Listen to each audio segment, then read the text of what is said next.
자, 8월 이후 시장 예측, 이것이 투자의 성패를 가를 것이다. 제가 항상 어느 시점에 강조를 해서 말씀을 드리는 그런 내용들이 있는데, 지금 8월 이후가 상당히 중요하다라고 생각합니다. 지금 8월 달은 어떤 달입니까? 휴가철이잖아요. 휴가철은 뭐 하는, 우리 민족적인 이동이 일어나는 일이잖아요. 지금 물론 지금 코로나 때문에 많은 분들이 자중을 하고 계시지만 그래도 8월이라는 비수기가 지금 부동산 시장에 찾아왔죠. 그래서 8월을 어떻게 보느냐에 따라서 부동산의 성패가 갈린다, 이런 얘기입니다. 자, 끝없이 이어지는 집값 상승. 지금 집값 상승이 지금 상당히, 제가 처음으로 집값이 바닥이고 지금이 투자해야 된다라고 얘기했던 시점이 2013년도거든요. 자, 2013년 이내 지금까지 오른다고 계속 얘기를 해왔고, 그런데 이 두 가지 시각이 있어요. 지금 끝없이 집값이 오르니까 요즘 들어서 이제 또 지금 너무 많이 올랐다, 집값이. 지금 7년 이상을 지금 집값이 계속 상승을 하고 있으니까 꺾일 때가 왔다는 거죠, 이제. 그래서 꺾일 것이다. 그러니까 함부로 집을 사면 안 된다. 기다려라. 이렇게 얘기하는 시각이 있고요. 그런 소리 하지 마. 지금 공급이 없잖아. 공급이 없기 때문에 집값은 오르는 거야. 그러니까 공급이 없으니까 한동안 더 오를 것이다. 이런 두 가지 시각으로 나눠져 있습니다. 자, 저희 부동산 카페를 찾아오시는 우리 시청자분들은 둘 중에 어느 곳을 선택하시고 계십니까? 어느 쪽 방향으로 잡고 계세요? 이것이 앞으로의 시장에서 우리가 이익을 충분히 낼 수 있는 염려를 좌지우지하는 가장 중요한 요소가 될 것으로 좀 보여집니다. 판단이 될 것으로. 자, 부동산은 영원한 상승도 영원한 하락도 없습니다. 그렇죠? 항상 오르막 내리막이 있는 거예요. 계속 오를 수도 없고 계속 내려갈 수도 없는 거죠. 그래서 오르막이 있으면 반드시 내리막도 있습니다. 그렇다면 관건은 이거죠. 언제 그렇다면 부동산이 떨어질 것이냐라는 건데, 떨어진 건 분명히, 야, 부동산 앞으로 떨어질 거야. 이건 누구나 다 얘기할 수 있죠. 왜? 여태까지 많이 올랐으니까 반드시 떨어질 순간이 올 것이다라는 거죠. 그런데 제가 항상 말씀드린 게, 이게 언제 하락할 거야, 언제 떨어질 거냐, 이것을 10년 후에 만약에 떨어진다, 이건 의미가 있을까요, 없을까요? 없어요. 10년 후에 떨어진다는 거는 10년, 9년까지는 계속 오른다는 얘기잖아요. 그럼 우린 빨리 투자를 해야 되는 거죠. 더 늦기 전에. 10년 후에 하락하는 건 의미가 없습니다. 언제 하락할 것이냐가 중요한데, 그렇다면은 우리가 봐야 될 게 언제 하락하는 게 중요한데요. 지금 제가 항상 예를 들어서 이런 얘기 드리죠. 5억 가든 뭐 주택이 있었는데 한 3년, 4년 사이에 10억으로 변했어. 가격이 올랐어. 그러니까 5억을 보고서 뭔가를 해볼까 하다가 10억이 되니까, 야, 이거 너무 많이 올랐어. 이제 고점이야. 떨어질 때 기다려야지. 이렇게 얘기하는 분들이, 초보 투자자들이 상당히 많습니다. 초보분들이. 자, 그런데, 자, 그런 시점에서 우리는 한번 생각해 봐야 돼요. 뭐를요?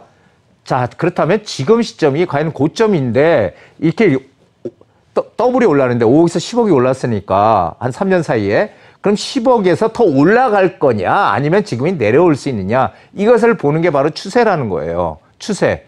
부동산이 떨어지는 추세냐, 올라가는 추세냐, 추세 파악을 해야 되는 건데, 제가 늘 얘기 드렸죠. 이 추세를 어떻게 파악하느냐. 시장이 상승 곡선을 그리고 올라갈 때는 규제를 정부에서 아무리 가한다고 해도 규제를 싹 가해요. 규제를 가하게 되면은 그 규제의 영향으로서 이렇게 하락을 합니다. 밑으로 빠집니다. 하지만 이 빠지는 효과는 3, 4개월을 넘지 못하고 다시 원래 추세는 상승 추세였기 때문에 원래 추세대로 상승한다는 거죠. 또 반대는 가격이 이렇게 막 떨어져요. 그럼 정부에서 가만히 있으면 또 안 되잖아요. 부양을 해서 이 부동산 가격이 급격하게 떨어지는 것은 우리 경제 전반에 커다란 영향을 미치죠. 왜냐하면 우리나라 사람들이 평균적으로 가지고 있는 부동산 자산, 개인 자산 중에 부동산 자산의 비중이 한 75% 되니까 타격이 큰 거죠. 그러면 여기서 이렇게 떨어지니까 부양책을 씁니다. 자, 부양책을 쓰면 시장은 어떻게 돼요? 올라가요. 부양의 효과 때문에. 하지만 이것은 결국 또 3, 4개월을 못 넘기고 다시 원래의 추세대로 하락하더라. 자, 그렇다면은 이 추세가 상승 추세로 갔냐, 하락 추세로 갔냐, 이것이 바로 우리가 앞으로 부동산을 더 지금 오를 것이냐, 내릴 것이냐, 이걸 봐야 투자를 해야 되는지 기다려야 되는지, 떨어질 때까지 이걸 알 수 있잖아요. 자, 그런데 지금 하락한다라고 얘기하는 분들도 지금 이제 뭐 드문드문 있으신 것 같은데 전문가라고 하는 분들 중에서.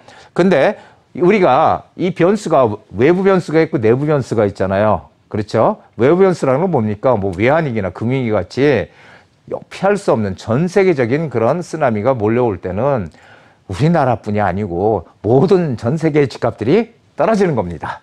예, 우리 외환위기 때도 그랬잖아요. 자, 그런데 지금 우리 내부 변수는 뭐예요? 이 뭐 전세가율이 지금 얼마나 되느냐, 미분양 물량이 얼마나 되느냐, 입주 물량이 얼마나 되느냐 등, 그리고 이 심리, CSI 지수라고 해서 주택 매수 심리는 지금 어떤가. 모든 게 우상향이에요, 지금. 사람들 심리도 그렇고 모든 게 다 우상향이거든요. 미분양 물량도 수도권에는 정말 없어요. 자, 그럼 각종 지표는 여전히 우상향. 그럼 우상향이라는 것은 집값 상승폭이 더 커진다는 그런 신호 아니겠습니까? 그렇죠? 그런데 이 외부 변수가 생기게 되면 이때는 감당할 수 없죠. 이때는 금융 때 외환위기 때 한 30% 빠진 기억이 있잖아요. 이럴 때는 외부적인 충격으로 해서 집값은 큰 폭으로 하락할 가능성이 있습니다. 하지만 이 외부 변수가 과연 언제 올까요? 아무도 몰라. 그렇죠? 이걸 알면은 뭐 정말 큰 돈을 벌 수 있겠죠. 하지만 아무도 모릅니다.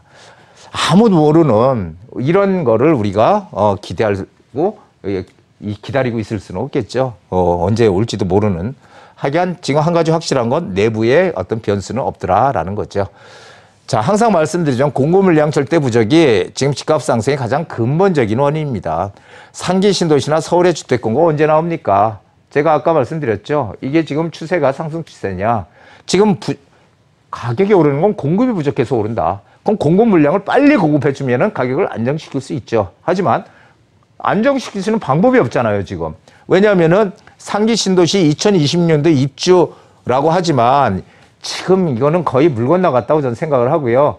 제가 생각하는 건 빨라도 한 2028년도가 될 거고, 서울에 또 지금 뭐 공공 주도 재개발, 재건축, 공공 재개발 이런 공공이 위주로 해서 재개발을 빨리 해서 공급을 하겠다. 그런데요, 이 공사기간, 재개발하든 재건축을 하든 공사기간 평균 한 3년 잡아야 돼요. 그럼 지금 다 철거하고 공사를 한다 그래도 3년이나 걸려. 그런데 아직까지 아무 데도 그런 데는 없죠. 시간이 앞으로 많이 필요하다는 것. 결국은 공급이 되는, 언제 공급이 될지 모르지만 공급이 되는 2028년도 이후라든지 이런 시점까지는, 이전까지 2028년 이전에 만약 공급이 된다면 이런 시점까지는 집값은 오를 수밖에 없는 지금 추세로 가고 있다는 것을 말씀드리는 겁니다. 자, 한 걸음 먼저 가야 됩니다. 제가 항상 말씀드리지만 투자라는 것은 일확천금을 노리는 불로소득 재택, 이 투기 아닙니다. 우리가 투자는 내 재산을 조금씩 재테크로 불려가는 거예요. 재건축, 재개발 진행될 곳을 찾는 게 지금 관건입니다. 제가 누누이 말씀드렸지만 지금 서울에 집을 공급할 수 있는 방법은 재개발과 재건축밖에 없어요.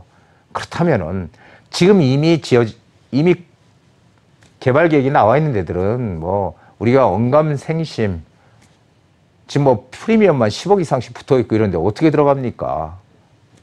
그러니까 앞으로 지정될 수 있는 곳을 우리가 어떻게 현명하게 선점을 할 수 있느냐, 이게 중요한 거죠.